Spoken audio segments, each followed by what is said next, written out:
ambisyoso sa Mindanao ug sa Bisaya, nangandoy nga mo at tugyot sa Manila. Kay daghang nag-ingon o dunay nagbalita, daghan kuno kwarta sa Manila. Kapaw gibaligya giprinda ang gamay yota, aron ipliti paingon sa Manila. Sako ang gisudlan sa sininang niyang gilukdo, malipayon sa kay dayo barko. Dito sa Manila daghan yung mga Bisaya, ang mga pobre sa squatter mo makita. Tunay nakatrabaho, apan mas daghan ang wala.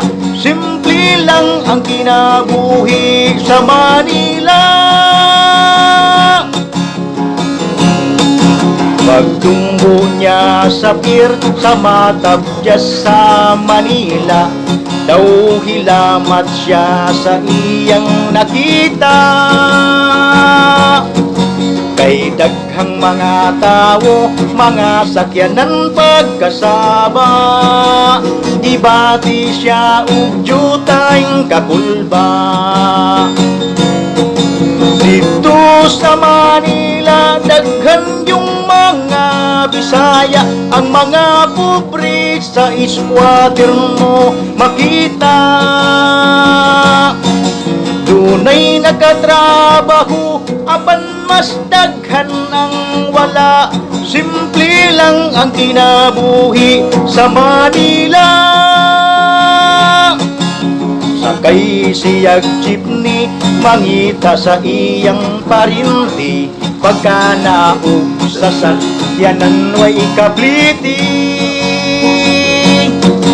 Kay dito pa lang sa pier sa mga pasahirong nag-uot, bitaga di ay niya dito gikuot. Adlaw ng labay puro problema, maayo pa kunog mubalik sa probinsya.